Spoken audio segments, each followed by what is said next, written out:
Welcome to the Fearfic Podcast. Fearfic is the term for short horror fiction, mostly posted on the web. It includes any and all related subgenres.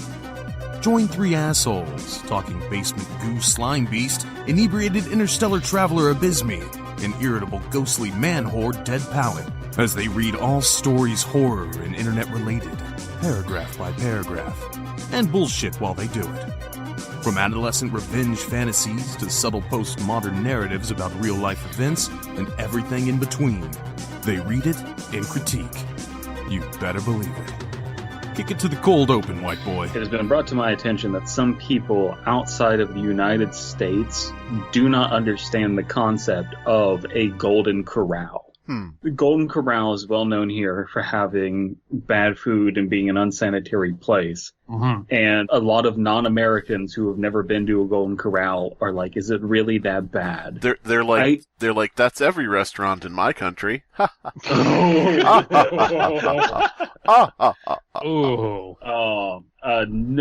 Do either of you want to elaborate on a Golden Corral? Do you have the Golden Corral experiences? It was when I was really young, a long time ago, and my family never went back because it is that bad of an experience. But it's just, there's a level of grime and dirt on everything that also becomes a smell.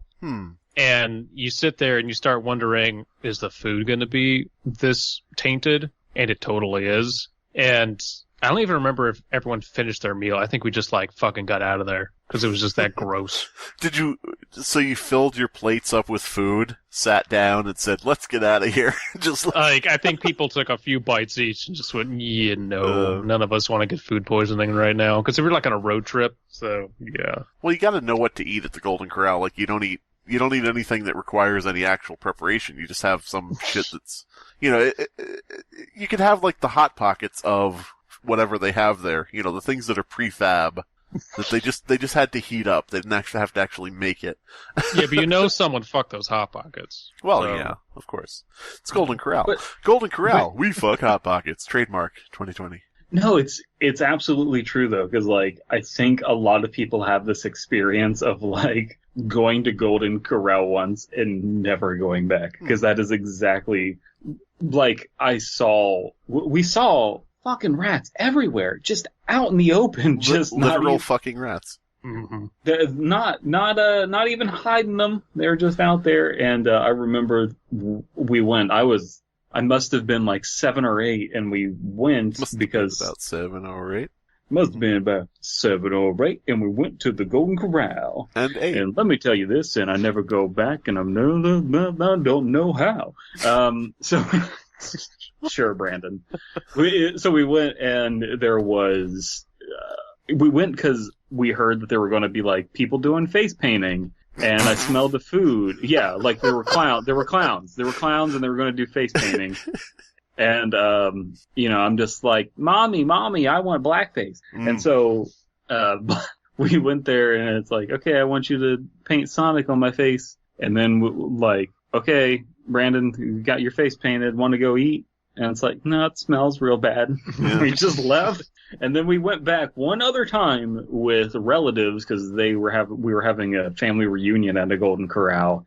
And that's when I realized I hated my extended family because they could tolerate what was happening. And my parents were normal. I'm a picky eater. My parents sat down at theirs. Actually, we just ate before we came here. The most obvious lie. Right. And they just they gave me this look of don't you dare tell them that we didn't eat before we came here. And I'm just no, I know. Don't, yep, Now, my question is this. Did either of you grow up poor? Yeah, kind of. I had a nice upbringing, but I grew up in a poor neighborhood in a poor area. Because my memories of Golden Corral, which I know logically as an adult, it's not a place to go. It's I wouldn't climb a tree now, but back then I would, climb a tree and fall out of it. Back then, I was oh, cool, Golden Corral. You could do anything, you could have anything you want. You could literally do anything you want. You could sneeze in the salads, you could spit in the potatoes, anything you want. You could walk on the food trays. it's a run magical across. place. Yeah. That's I like really the where a kid concept. can be a kid, but go ahead. A kid can be, no. No, it's just, When you have worse quality than Chuck E. Cheese, you're doing something special with your restaurant. just anarcho-capitalist buffet. You know what I keep thinking about the more you talk about this, though, is the fact that veterans eat free at Golden Corral. Yeah. I guess that's one way to take care of the veteran population. That's one way. That's one Slowly way to killed be. them through bad carcinogenic E. coli. food. Yeah, carcinogenic?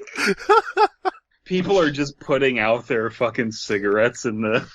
Now, what do you want? Turkey dumplings. What do you want there, buddy? You want the deep-fried tumas? You want the cancer sandwiches? You want the cigarette butt hollandaise sauce on top of that, or what? So, yes, non-Americans who speak English. Don't go to Golden Corral. Don't go to Golden Corral. Just don't. And for everybody who doesn't speak English, Elias will now cut in the same message in every language. That he will say himself and not Yes. copy from Google Translate. Yes. I didn't hear it. I don't know. Something's going on. Something's wrong.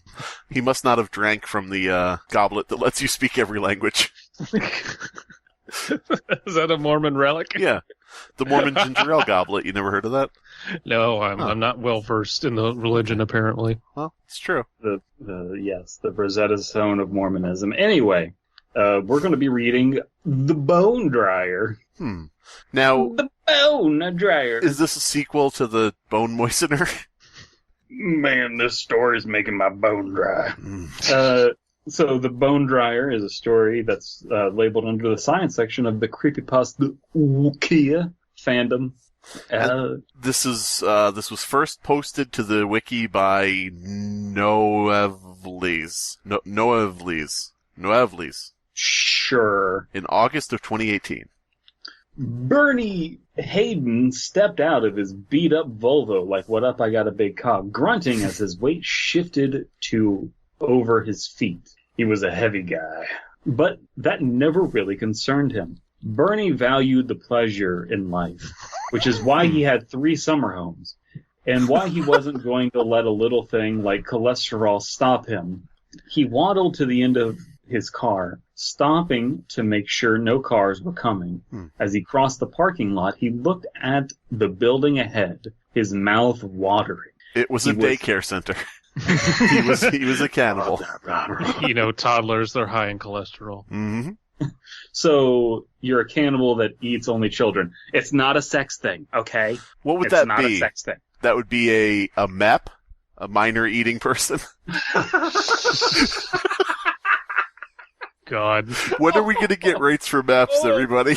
Right, for MIPS. Listen, just because you have the desire to eat a youngling doesn't mean Youngling. that everyone acts on it. Maybe I ate them. I ate them all. Not just the men, but the women and children, too. God damn it.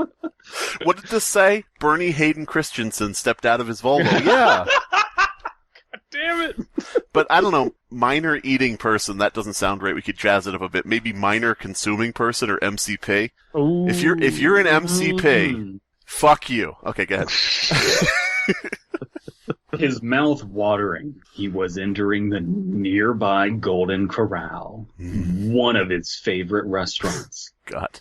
It wasn't his favorite for the food, of course. It was his favorite for the children, which he saw as food. Rather, he relished it for the quantity. He felt that it was his personal duty to get the best deal possible. So he would get as much food as he could, sometimes consuming as many as 10 plates at a time. Oof. Today would be no different. This is a very strong opening paragraph. Yep. Very good imagery, very good description of action. Just so easy to get to imagine what this fucker looks like, because you've seen people like it. We're getting a Twilight Zone-y Tales from the Crypt-y kind of thing here, where we're like, okay, let's see what happens to this fucker. Let's see what he gets. That's funny you mentioned that, because the reason Golden Corral came up in our Discord, the Too Spooky Discord, was because Postmortem Cream Pie was posting memes about Golden Corral and like started proposing Rod Sterling doing a Rod Sterling sketch of Golden Corral. It's like, imagine a world where you can have all you can eat, but at what price? I don't mean the price on the receipt. I mean the show's starting, but anyway. Okay, no. the meat sweats. Yes. What do you think is, if Golden Corral is one of his favorite restaurants, is his, favorite pizza place Little Caesars, or? Yeah. His favorite pizza place is Chuck E. Cheese, because of the children. Yes. Because he just wants to see the children. I'm like, hey. Bernie Hayden pulled himself up out of the ball pit. Where he waited at the bottom. He's just like a shark, just waiting for kids to jump into the ball pit. Just Double. I want the Jaws poster, but it's a ball pit with a kid and a fat guy at the bottom. Oh my God, Double could draw this so well. He has the perfect style. Oh my God. I want us to get to the end of this story, and it's just like, well, you can't just eat the kids. You got to dry their bones first. Yep. And it's like, oh, that's why it's called that. He said it. He said the title. Bernie was on his fifth plate when he decided it was time to go to the bathroom. Not that he needed to, but he just arbitrarily decided. Yeah. Eat, bathroom. It's got to come out sometime. Make a poop. Yep. After he had finished, he turned on the faucet and stuck his greasy hands into the water, only to pull them out a moment later, wincing at the cold. He pushed the knob on the faucet to what he thought was the hottest setting, but it made no difference to the temperature. That's Golden Corral. That's Golden Corral. It's the same way in the kitchens, too. No hot water. Why pay for hot water when you can pass on the savings to the customer? Yeah. Cursing, he decided to tough it out while he scrubbed his hands clean. He looked around for a paper towel to dry his freezing hands, but as usual, he saw none. He glanced behind him. There was a hand dryer available. Yeah, the bone dryer. Okay. It's going to burn his hands off again. But it looked so grimy that most guests figured it gave you more germs than you had before you washed your hands and refused to use it. But Bernie wasn't worried about that. He just wanted to warm up. Is he a homeless man? No. I thought you were going somewhere else with that. He's that large, you think he would not need to warm up very much? Bernie didn't care about getting germs on his hands. It was just garnish for the next meal. He banged on the knob until he broke through the rust. We've all been there. Oh, yeah. The machine started with a cough and then began to emit a dull rattling sound. Bernie thrust his hands into the warm air current, sighing with relief. He stood there for the full 2-minute cycle and then returned to his table. Bum, bum, bum. And flabby.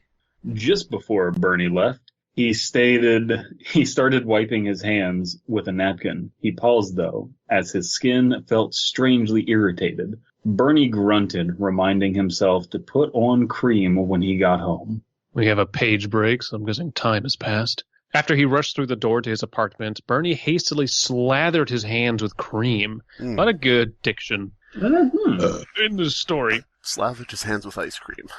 The burning sensation was becoming really bad now, and he had struggled to even drive home. He decided if it didn't go away by morning, he would have to visit the doctor, but for now he tried to sleep, hoping the cream would soak in and relieve the searing pain in his hands. Page break. Bernie woke up in the middle of the night, drenched in sweat and shaking in pain. He's weak. He didn't think anything of it, because this was normal after eating at Golden Corral. Yeah, that seems about right. He screamed as the burning sensation in his hands reached a new level, 11, and disoriented and angry, he stumbled into the hallway.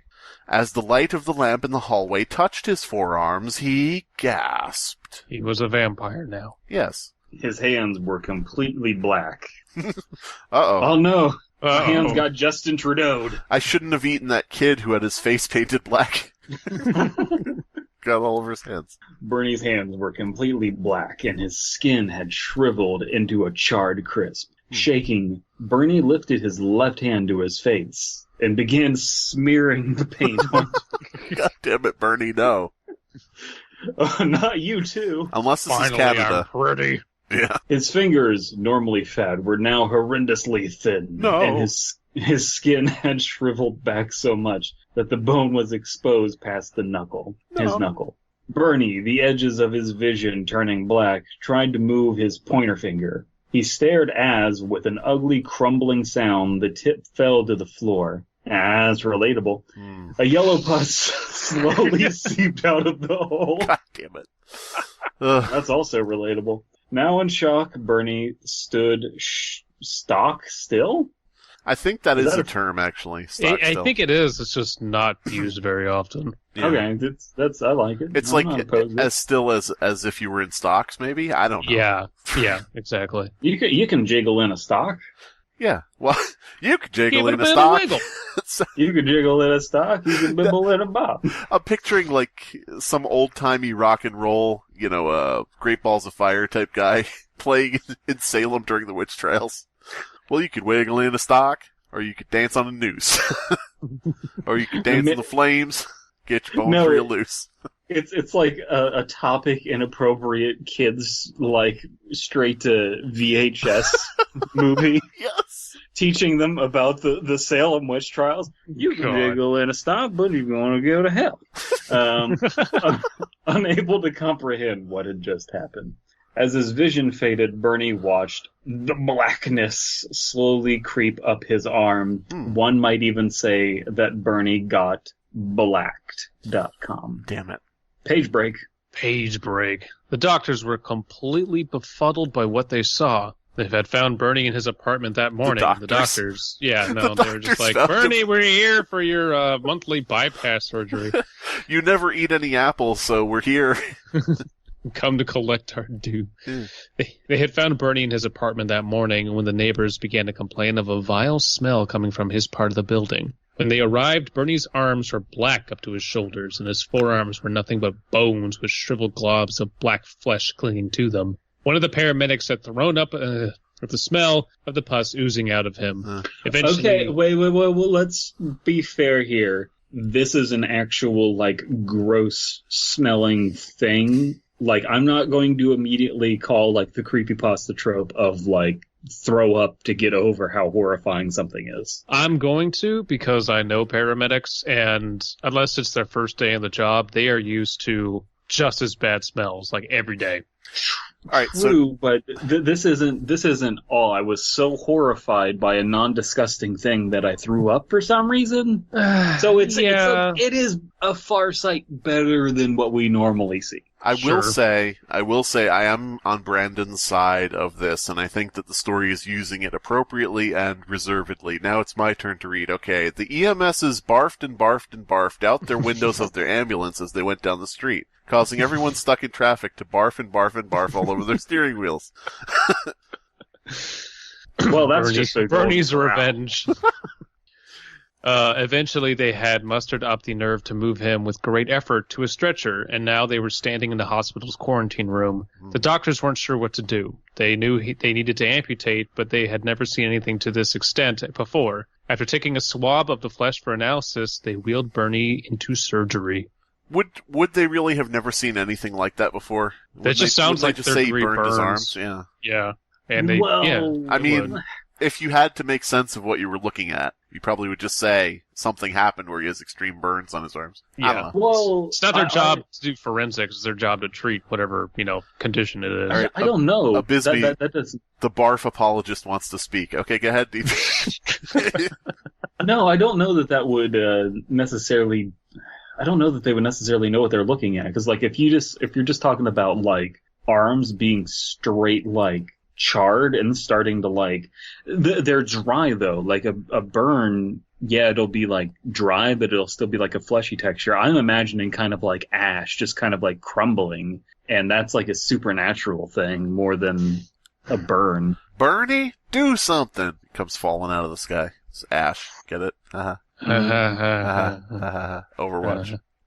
Alright, don't worry guys, there's not going to be many more Overwatch jokes on this show because it's dead.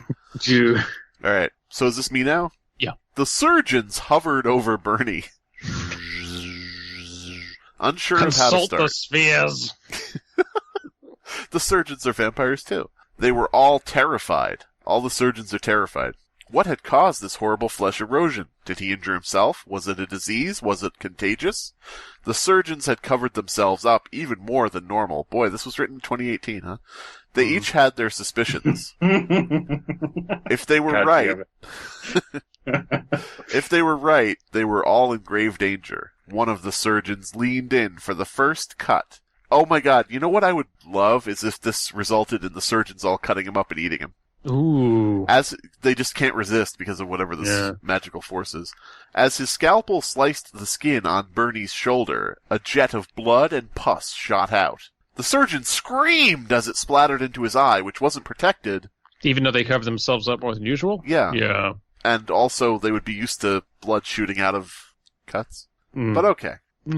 It's like, this is a very visceral, visual story. Yes. And like all of the superfluous details are not described, and everything that is important to the story is being described. If that makes any sense. Like, I'm fleshing out everything that's not being told to me in a very, it's very logically written. I'm just nitpicking.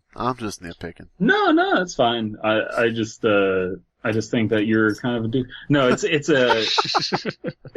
I'm really enjoying the story, so I'm wanting to give it every benefit of the doubt, but it is like weird that it splattered them in the eye. Aye, this patient is full of blood, shouted Dr. 5-year-old. Page break. The local news was in a frenzy, and even the national news was starting to take notice. The city's people were taking shelter in their homes as news of an epidemic. Oh my god, this is so poorly timed, Brandon. Wow. Whatever. Of a so-called flesh-eating bacteria spread through the town. It was like nothing scientists had ever seen before. It was 100% fatality rate and was more contagious than the plague. Okay. Which one? The plague, the one. know. They never told us this has caught on to other people, so it's like we're going from him just being in surgery to the local news was in a frenzy and everyone had this disease, and it's like, okay. It's a really big time skip. Yeah. Yeah. But I do want to say this does remind me of the broken ice cream machine pasta. Yeah. Yeah. Way better. It's the reverse, actually. It's not healing. Yeah. It's and it's all like the visuals on it, the way that it's all written and fleshed out is just way better. And I'm assuming it said in the beginning people didn't use the hand dryer for fear of the germs that were on it. So I'm assuming this is all literally just No. a realist thing where he caught the germs hand from dryer. it. You're completely off base. Okay. That's the hand dryer was misleading you. The food did this. Okay. Yeah. It's a Golden Corral. Yeah. Okay. Jeez. Those patients whose limbs were successfully amputated began to suffer seizures and extreme anger outbursts. Huh. They went to surgery and angry. Yes. It's true. Too bad it's not strokes and anger, but okay.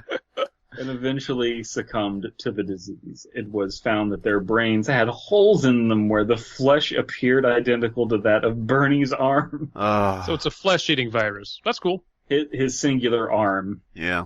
The source of the outbreak was traced back to the Golden Corral Bernie had visited that one fateful evening, and the team of government-approved officials was sent to investigate and quarantine the premises. This doesn't bother me, the fact that it's using terms like plague and quarantine, because this is about a made-up thing, and not things that are happening to people all over the world right now. No sleep. It's okay. No sleep.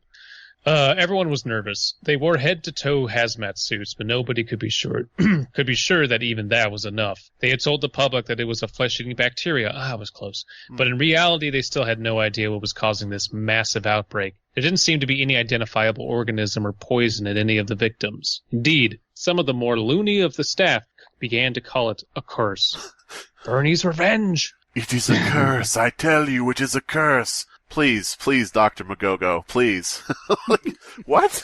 So how did what staff would say it's a curse? What doctors, what medical people would say it's a curse? Government-approved officials, Slimebeast. Come on. Okay. Oh, I see. So witch doctors, anyway. Witch government. Yeah, okay, I got you. Your government-approved witch doctors. I don't know. There are definitely medical professionals who don't believe in science. That's not... that's a real thing. Yeah. That's true. Yeah.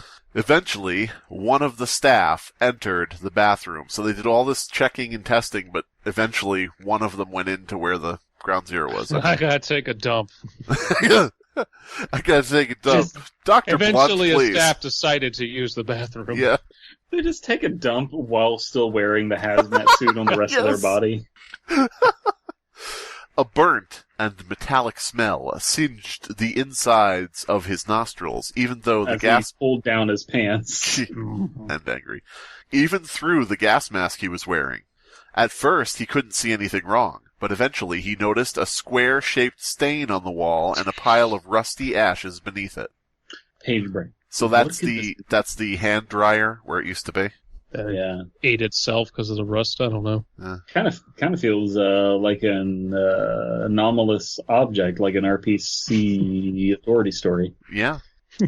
What? No, it does. And that's like kind of funny. Someone just takes this rusty old hand dryer and just installs it in various Golden Corrals.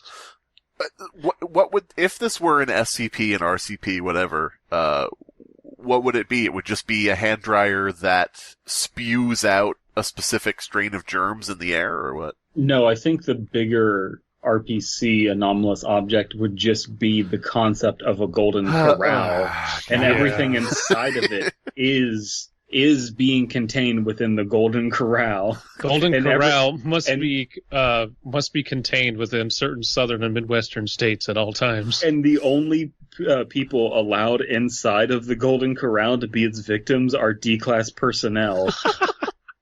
I'm just picturing. Okay, see how this sits with you. RPC -54321-1 is an incredibly obese man in a Hawaiian t-shirt and cargo shorts who can be seen entering the Golden Corral at a specific time of day and getting his food there. Once you go inside, you see that all the customers in Golden Corral are actually 70 identical copies of RPC -54321-1, all sitting in different booths. It's just the one guy. It's like a person walking into an irradiated area. It's just baffling. But the real thing that like caused this is this flesh-eating disease. He just ate too many children, and that's what happened. Yeah.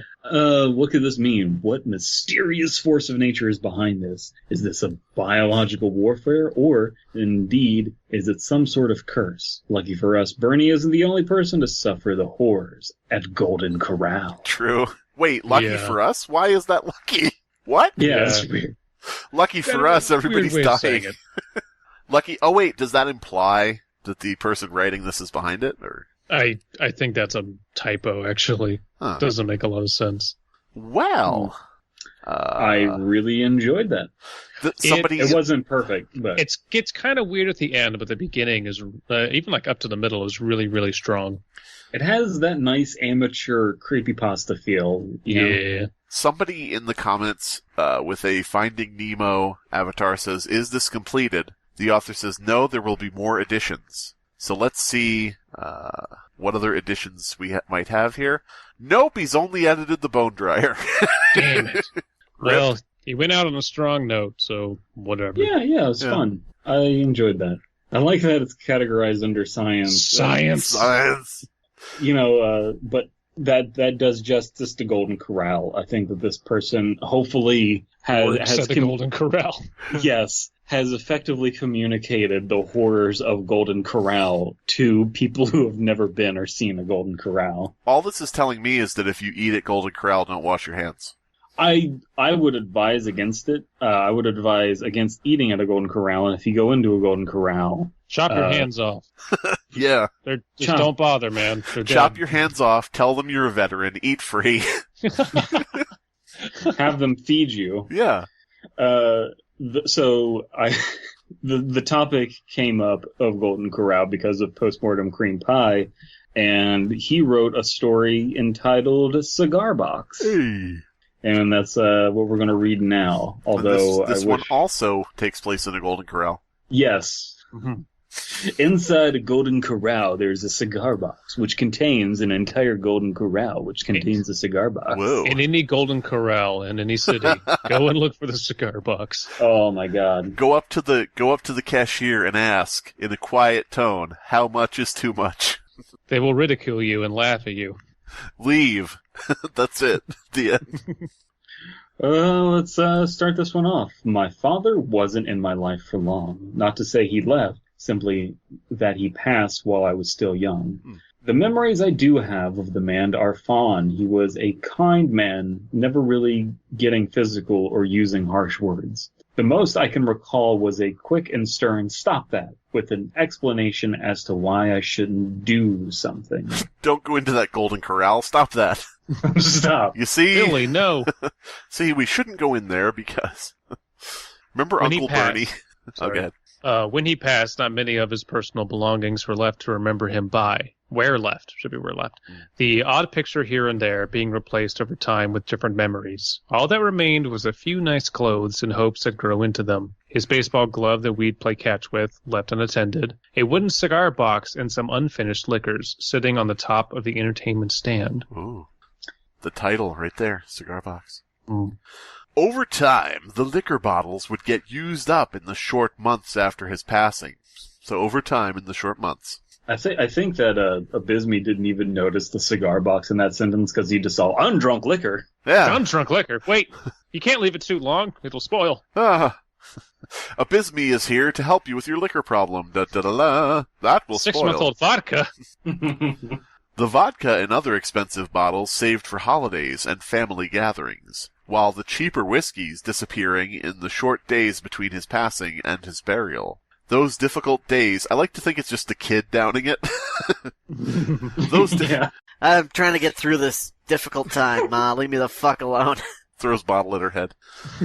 Those difficult days turned into long and equally difficult years, being especially difficult on my mother, as she was difficult. She seemed to never quite get over him. Okay. Yeah, okay. Mom, aren't you over him yet? You're fucking 7. Shut up. You're 7. You don't understand. His penis was a good penis. God damn it. She became more reclusive over those years, taking an online sales rep job she could do from home, with most family gatherings being my maternal grandparents and the odd visit from an aunt or uncle.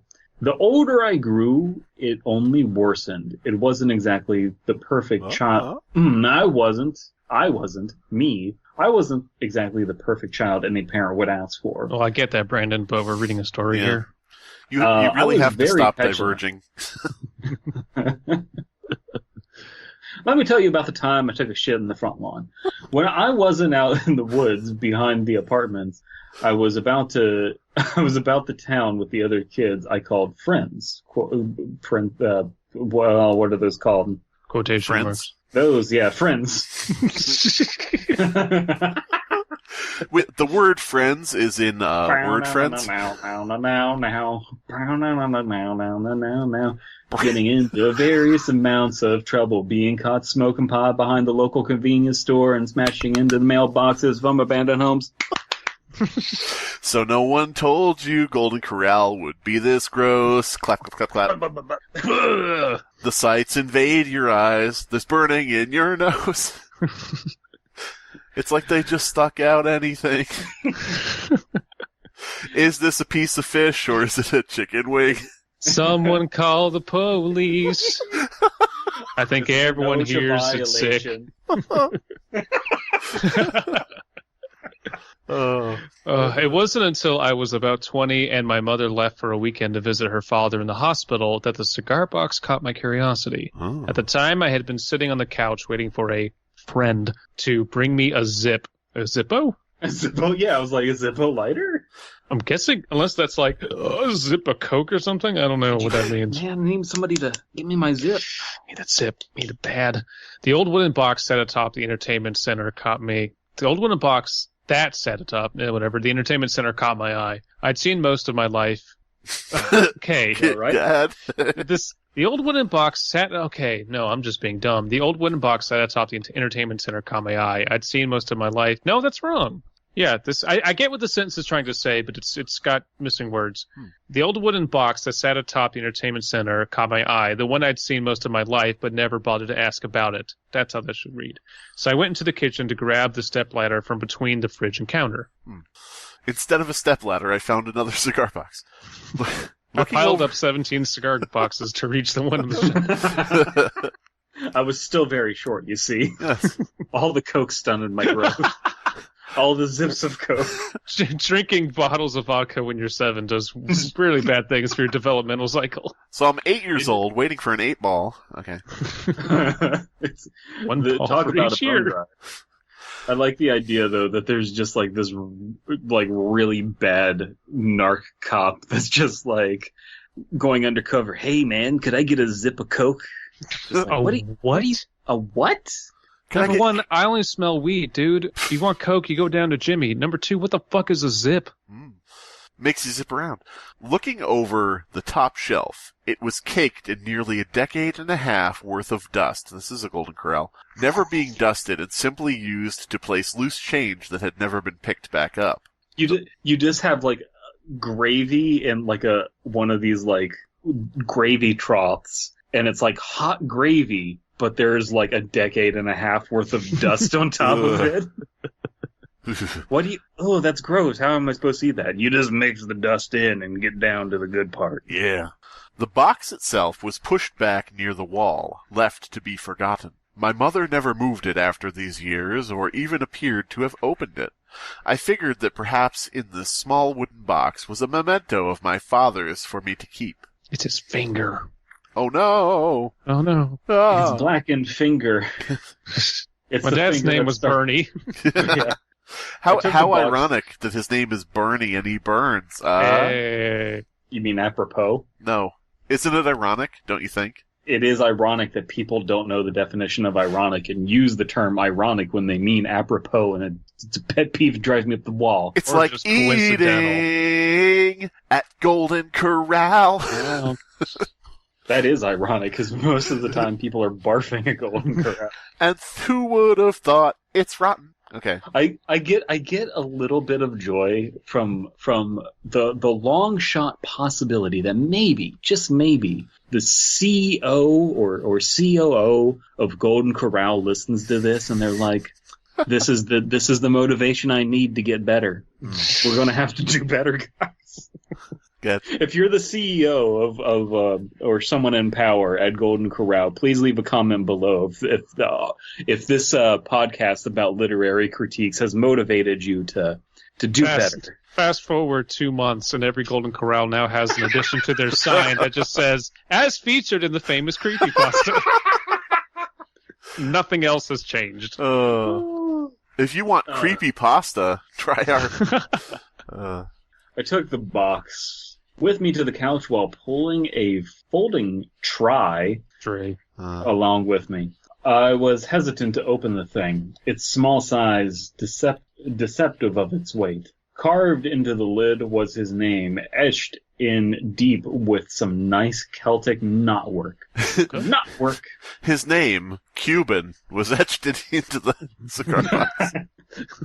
I stared at the name we shared. My name was also Cuban Jr. Is this Mark Cuban Cuban? Goody Jr. God damn it. Damn it.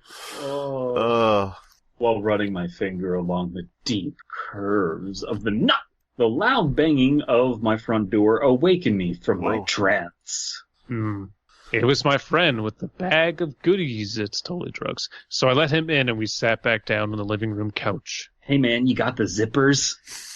They just sit there for 20 minutes, zipping up and down. Yes, I got the zippers. I got the poppers. I got the doodads. You guys have not lived until you've huffed a zipper. It's really difficult. What's with that cool box? He asked, noticing the cigar box still on the small stand. Oh, it's just something I had laying around, I replied to dance around the details. Wanna open it with me? This is what 20-year-olds do. What if they open it and inside is a bunch of zips? And it was the best afternoon ever. The end. Me and my father had something in common, apparently, and I felt a great connection to him. We were both... Yep. Oh god, that's a slur. No. No. Oh, no. Elias. Well, Beep that out, please. no, that's not what the actual slur is. It's just very close It's to close enough. It's close enough. Listen, we're not reading a story about Winnie the Pooh and talking about Tigger, okay? It's too close.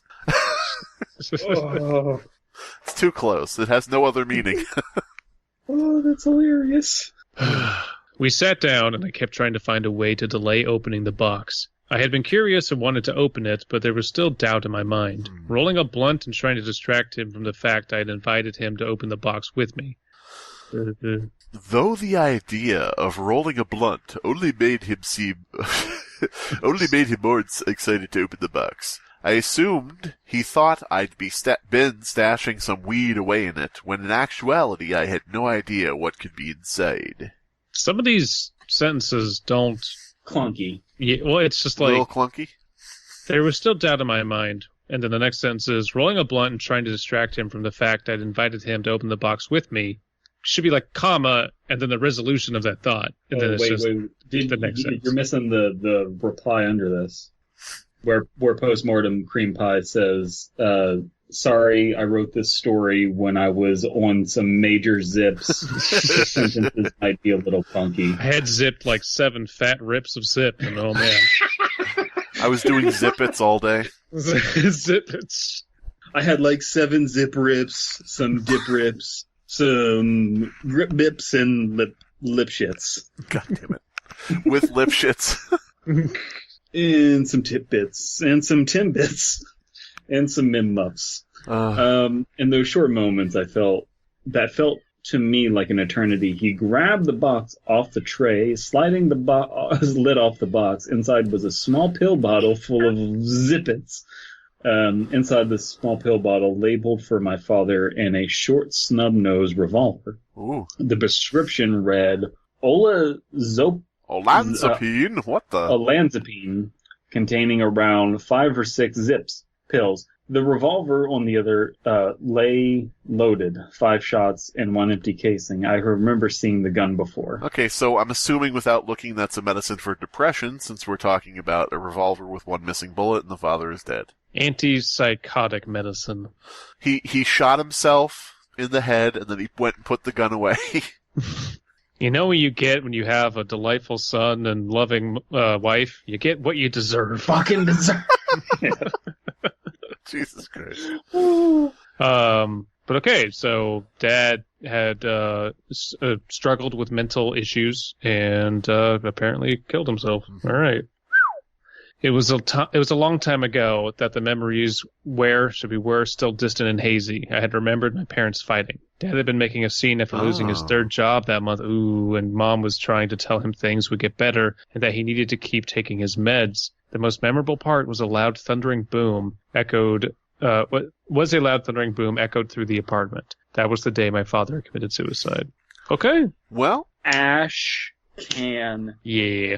As fuck. Short, now, but very punchy. My question is this, though. How did the gun and the casing get back into the cigar box? The wife put them back. Yeah, but I mean, did she put it back because she shot him? Or? No, I think like, he killed himself. Like, wouldn't the casing be, like, in police custody, or? You know... Why would she keep the casing? Yeah... Why would she keep the gun he killed himself with? I don't know. That's a weird one. If I can see justifications for it, like, is it possible that they maybe didn't, like, she hid that from the police in some manner, or hiding it would make things worse. For her, yes, definitely. Yeah. But there is also this element of, like, he was taking antipsychotic medication, like, would she want that as some sort of reminder? Those are good questions to ask, but I'm not too nitpicky about it. Yeah. To me, it just feels like this happened, and the mother, like, in probably a hurry was like, just, take all this stuff and just put it away and put it over there and forget about it and hope that my son also does. And, apparently he really did kind of shove that down and repress it a lot, and then only when he's 20 now and fully an adult does he even ripped on discover zips. it. Yeah, ripped on zips. One of the side effects of zip is flashbacks. So zip backs, they call them, which is not a slur. No, Unlike what DP said. Oh, that's funny that I love that I just ran into that. No, I enjoyed this. These were both pretty enjoyable. Huh. Yeah.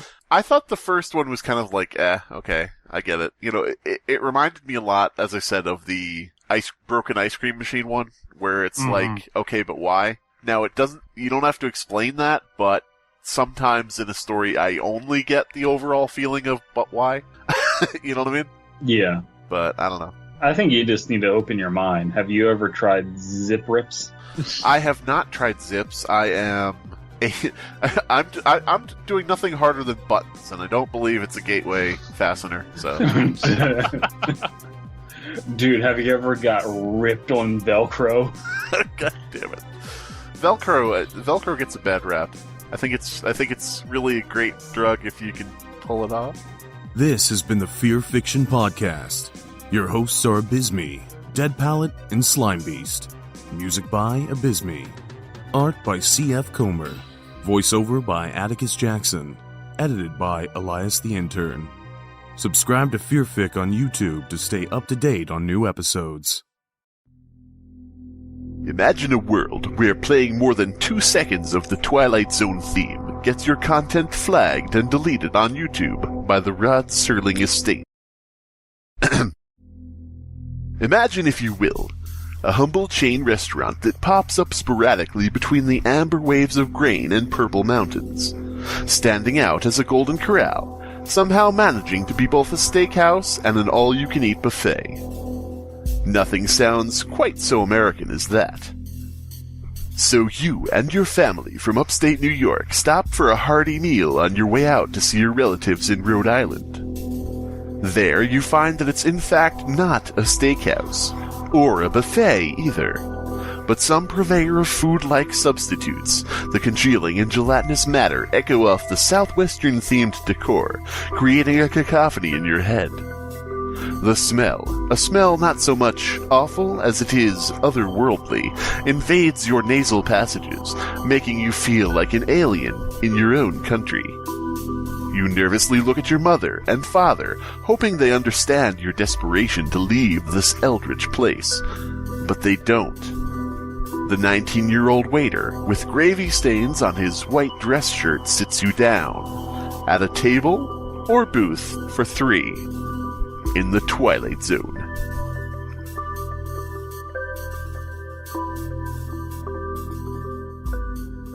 Hello, I am Ball. These are titles from the No Story subreddit. Part 1 of 7, Part 3 of 10, in the Part 8 of 12 series by Slimebeast.